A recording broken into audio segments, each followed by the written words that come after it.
touch.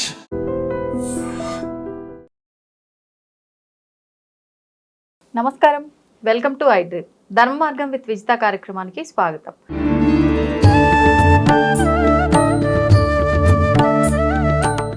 నమస్తే అండి. శ్రీమాత్రే నమః. మనకి ఇప్పుడు మహాలయ పక్షాలు ఆల్రెడీ ప్రారంభం అయిపోయాయి. Yeah. అయితే ఈ మహాలయ పక్షాల్లో 15 రోజులు ఆచరించలేని వారు ఆఖరిన మహాలయ అమావాస్య రోజున అయినా కూడా పెద్దలకి మనం ఏదో ఒక కార్యక్రమాలు చేసుకుంటే గనక వాళ్ళ ఆశీర్వాదం మన పైన ఉంటుంది. పితృదేవతల ఆశీర్వాదము, ఆ పితృశాపాలు ఇలాంటివన్నీ రాకుండా ఉంటాయని చెప్పి అంటూ ఉంటారు కదండి. మరి ఈ మహాలయ అమావాస్య రోజున మనం ఎటువంటి విధానాలు ఆచరించాలో వివరించండి. మంచి ప్రశ్న వేశారు. ఫస్ట్ ఆఫ్ ఆల్ ఏంటంటే మీరు అన్నారు ఆశీర్వాదం ఉంటుంది అని. ఆశీర్వాదం ఉండాలని చేయకూడదు, మన బాధ్యతగా చేయాలి. మన బాధ్యతగా మనం చేస్తే అప్పుడు వాళ్ళ ఆశీర్వాదం ఖచ్చితంగా ఉంటుంది. ఇప్పుడు ఎలా అంటే తల్లి అనే బాధ్యతతో మనం తల్లికి ఏదైనా తీసుకొచ్చి పెట్టామనుకోండి, ఆటోమేటిక్గా తను సంతోషిస్తుంది. అంతేగాని తను అంటే అక్కడ కాన్సెప్ట్ ఎప్పుడు కూడా మనం వాళ్ళకి మన బాధ్యతగా చేయాలి అనేది ఉండాలి. అవును. అట్లా ఏంటంటే ఫస్ట్ ఆఫ్ ఆల్ అమావాస్య రోజు ఎవరైతే చేస్తారో ఎనర్జీ మరింత ఎక్కువగా ఉంటుంది. మనకి దేవతలు పితృదేవతలు రెండు ఎనర్జీస్ ఇక్కడ పూర్తిగా. దేవతా ఎనర్జీ మన మీద ఒక రకంగా పనిచేస్తూ ఉంటుంది. మనం పూర్వజన్మలో చేసిన కర్మలు అందించేవి దేవతలు. మనకి ఇప్పుడు నడుస్తున్నటువంటి జీవితంలో ఏదైతే మనం నెగటివ్ ఎనర్జీ నుంచి బయటపడేసేటువంటి ఎనర్జీస్ ఏవైతే ఉంటాయో దట్ ఈస్ పితృదేవతాస్. అండ్ మన వంశ అభివృద్ధికి పితృదేవతలు తోడ్పడతారు. అయితే వాళ్ళు చేసేది అది. అలా అని అంటే ఇప్పుడు మనకి అమ్మ వండి పెడుతుంది కాబట్టి నేను చేస్తున్నాను, అమ్మ పలానా ఇది చేస్తుంది కాబట్టి అమ్మను ప్రేమిస్తున్నాం కాదు. అమ్మ కాబట్టి అమ్మను ప్రేమిస్తున్నాం. అంతేగాని అమ్మ నాకు చిన్నప్పటి నుంచి నాకు స్నానం పెట్టించిందండి, అన్నం టిఫిన్ తినిపించింది, స్కూల్ ఫీజులు కట్టింది, అందుకని నేను నాన్నను ప్రేమిస్తున్నాను, అమ్మను ప్రేమించిన అనం. ఆ బాండ్ రిలేషన్ నా తల్లి నా తండ్రి కాబట్టి నేను ప్రేమిస్తా, వాళ్ళు వాళ్ళ బాధ్యతగా వాళ్ళు చేస్తారు. అలాగే నా పితృదేవతలు కాబట్టి నేను వాళ్ళకి నా బాధ్యతగా భక్తితో శ్రద్ధతో చేస్తాను. శ్రాద్ధము అంటే శ్రద్ధగా చేసేటువంటిది, ఆ భావంతో చేయాలి. కాకపోతే ఇవన్నీ ఎందుకు చెప్తున్నాం అంటారు బాబు, దాని రిజల్ట్ అది అని చెప్తున్నాం. నువ్వు తండ్రిని ఎందుకు ప్రేమించాలంటే అరే బాబు నీ తండ్రి రా, నీకు అన్నీ చూసుకునేది ఆయన అని ఎలా చెప్తున్నామో ఇక్కడ కూడా అలా చెప్తున్నాం. అంతేగాని భావన మాత్రం నీ తండ్రి అనే భావంతోనే అక్కడ చేయాలి అంటున్నాం. అది. అయితే ఈ అమావాస్య నాడు స్వయం పాకం ఇవ్వడము, పితృతర్పణాలు చేయడము, అండ్ అలాగే గోశాలకు వెళ్ళి గోవులకు తినిపించడము, ఇవన్నీ గోవులకి బెల్లము గ్రాసము తినిపించడం చేయాలి.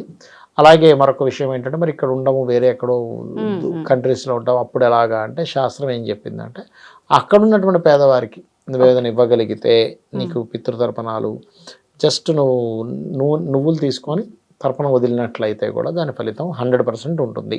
అందులో ఎటువంటి సందేహం లేదు. అక్కడున్న వాళ్ళు ఇక్కడ బ్రాహ్మణుల చేత వాళ్ళ తరఫున ఏమైనా కార్యక్రమాలు చేయించవచ్చు.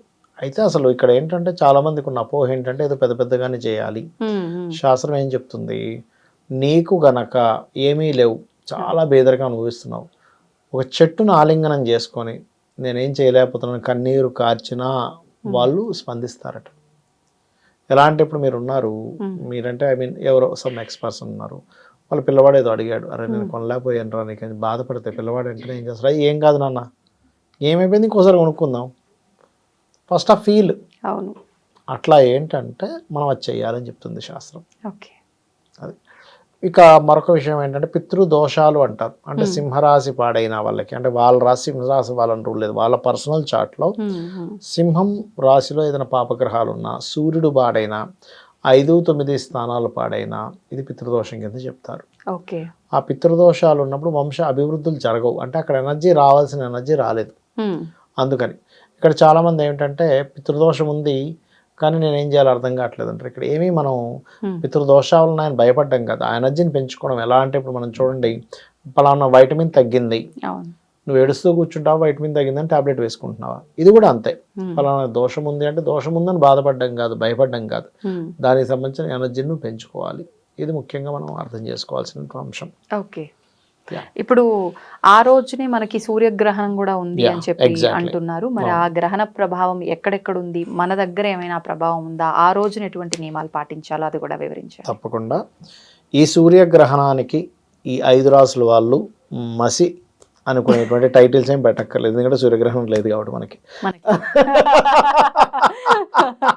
నిజంగా మీరు అలా చెప్తున్నారేమో అనుకున్నా. ఓకే. ఎందుకంటే మనకు సూర్యగ్రహణం లేదు ఫస్ట్, ఎందుకంటే రాత్రి సమయంలో వస్తుంది. 10 గంటల 58 నిమిషాలకు వచ్చి 12 గంటలకల్లా అయిపోతుంది. మనకు లేదు. న్యూజిలాండ్లో 1 అవర్ ఉంది మహా అంటే, అది కూడా పాక్షిక సూర్యగ్రహణం. అంటే సూర్యుడు గుండ్రంగా ఉంటాడు కదా, కొంచెం అంటే ఒక కింద భాగము పై భాగము లైట్గా చంద్రుడు అలా టచ్ చేసి వెళ్ళిపోతాడు. ఒక 5 to 10%. ఇంకా కొన్ని దేశాల్లో అయితే 5 నిమిషాలు 10 నిమిషాలే ఉంది. కాబట్టి సూర్యగ్రహణం వల్ల ఇండియాలో ఉండేటువంటి వారికి ఏమీ జరగదు. గర్భవతులేమీ దాని గురించి ప్రత్యేకంగా జాగ్రత్త తీసుకోవాల్సిన అవసరం లేదు. అలాగే ఈ రాసుల వారికి ఏదో అయిపోతుందని భయపడాల్సిన పని లేదు. ఇంకా కాకపోతే ఒకటి, మీరు ఆ సమయంలో ఏ రోజైతే మనకి 21వ తేదీ వస్తుందో గ్రహణం, అంటే మనకు లేదు, ఆ సమయంలో 11 గంటల ప్రాంతంలో 10:58 కూర్చొని 12 గంటల వరకు మీరు జపం చేసుకోవచ్చు కావాలంటే, ఎందుకంటే ఖగోళంలో జరుగుతుంది కాబట్టి స్వల్పమైనటువంటి సూర్యగ్రహణం. దానికి మీరు కూర్చొని చక్కగా మీ ఇష్టదైవాన్ని తలుచుకోవచ్చు. దానికి మళ్ళీ ప్రత్యేకంగా పట్టు స్నానము విడుపు స్నానం కూడా అక్కర్లేదు. మీరు చేస్తానంటే చేయండి, తప్పులేదు, చేయొచ్చు. దర్భలు వేసుకోవడము, దానాలు ఇవ్వడము, ఇవేమీ అక్కర్లేదు, ఎందుకంటే మనకు లేదు కాబట్టి ఎనర్జీ. మరి ఆ దేశాల్లో ఉండేవారికి ఉంటుందా అంటే, ఏ దేశాల్లో అయితే ఉంటుందో వాళ్ళకి స్వల్పంగా ఉంటుంది.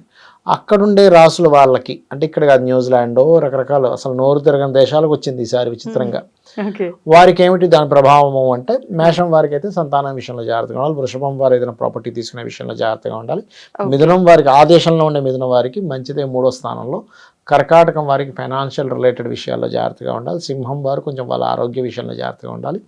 కన్య వారికి ఇన్వెస్ట్మెంట్స్ విషయంలోని, తులవారికి చాలా మంచిది లాభస్థానంలో కాబట్టి ఆయా దేశాల్లో ఎక్కడుందో. వృశ్చికం వారికి వృత్తిపరమైనటువంటి యోగం ఇస్తుంది, వృత్తి లాభపరమైన యోగాలు ఇస్తాయి. అదేవిధంగా ధనస్సు వారికి కనుక చూసుకున్నట్లయితే కొంచెం పెద్ద మొత్తంలో మనీ ట్రాన్సాక్షన్స్ విషయంలో కొంత జాగ్రత్తగా ఉండాలి, బట్ స్వల్పమే ఇదంతా కూడా. మకరం వారికి కొంచెం లాంగ్ జర్నీ చేసేటప్పుడు లేదా అగ్ని ప్రమాదాలు, అగ్ని సంబంధించిన విషయాల్లో కొంత జాగ్రత్తగా ఉండాలి. ఇక కుంభం వారు వివాహ సంబంధించిన విషయాల్లోని, మీనం వారు అప్పులు ఇవ్వడం తీసుకునే విషయంలో జాగ్రత్తగా ఉండాలి. కానీ 6వ స్థానంలో గ్రహణం చాలా మంచిది.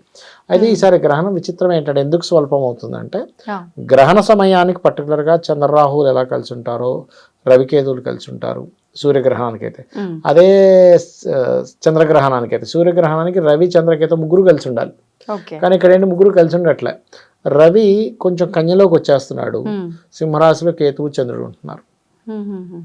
అంటే అక్కడ ఏమవుతుంది, దగ్గర కంజంక్షన్ ఉంటుంది. చూడడానికి వేరు వేరు రాసులు కానీ వాటికి ఏం గోడలు అడ్డం ఉండవుగా, కాబట్టి అది కొంచెం డిగ్రీస్ దగ్గరగా ఉండడం వల్ల స్వల్పం పాక్షిక సూర్యగ్రహణము అంటారు.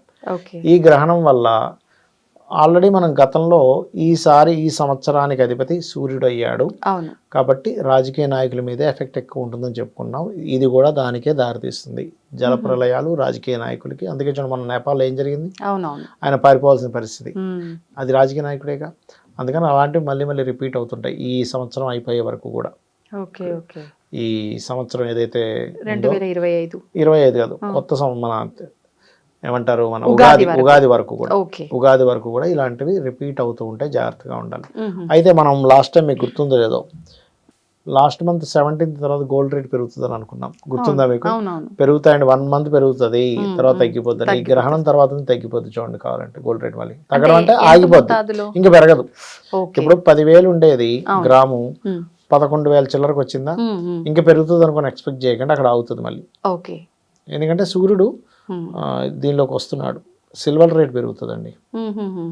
సూర్యుడు ఏమయ్యాడంటే, ఇప్పుడు మన గ్రహణం తర్వాత నుంచి పాపకత్తిరిలో పడతాడు, కన్యారాశిలో ఉండి బుధాదిత్య యోగంలో ఉంటాడు, కానీ స్ట్రక్ అయిపోయింది, గోల్డ్ రేట్ స్ట్రక్ అవుతుంది. నెక్స్ట్ సిల్వర్ రేట్ పెరుగుతుంది. ఎవరైనా ఇన్వెస్ట్మెంట్ చేసుకుంటే సిల్వర్లో చేసుకోవచ్చు, ఎందుకంటే గురువు ఉచ్చలోకి వస్తున్నాడు కర్కాటక రాశిలోకి, అందుకని బీభత్సంగా పెరుగుతుంది. ఇప్పుడు అప్పుడు అమ్ముకోవచ్చు హ్యాపీగా. ఇప్పటికే పెరిగింది ఆల్రెడీ, అవునవును, చాలా 100-200 అతిచారంలో వస్తున్నాడు కదండి గురువు, అందుకని. అంటే ఇన్వెస్ట్మెంట్ ప్లాన్స్ ఉన్న వాళ్ళే కానివ్వండి, లేదంటే ఎగ్జాక్ట్లీ అంటే నేను ఎందుకు చెప్తున్నా అంటే, ఈ మాట ఆల్రెడీ మనం చెప్పున్నాము 1 month బ్యాక్, బాబు ఈ 1 month పెరుగుతుంది, పెరిగింది, ఇంకా పెరుగుతుందేమో అని పెట్టకండి దయచేసి, స్ట్రక్ అవుతుంది. తొందరపడి కొనుక్కునే వాళ్ళు కూడా ఉంటారు, ఇంకా పెరుగుతుందేమో అని చెప్పి. మరి స్ట్రక్ అయిపోతే డబ్బులు వేస్ట్ అయిపోతాయి. అవును, నిజంగా. అంటే అలాంటి వాళ్ళు కొంచెం ఆలోచించి బాగుంటుంది. ఎగ్జాక్ట్లీ. ధన్యవాదాలండి. శ్రీమాత్రే నమః. దీన్ని తవ్వండి, అవుతున్న శివలింగం. పరమాత్మకు జీవా సరే దాన్ని అట్లా కప్పేసేయండి, చూపించదండి. Krishna is there. మూర్తి పూజ కాదు, సాక్షాత్ బ్రజేంద్ర నందన భగవాన్ ఉన్నారు మూర్తిలో. ఏమీ ఆశించకుండా ఆరాధించే వాళ్ళు కూడా ఉన్నారా ప్రభుజీ? నిజమైన భక్తి అంటే మనకు తెలియదు కాబట్టి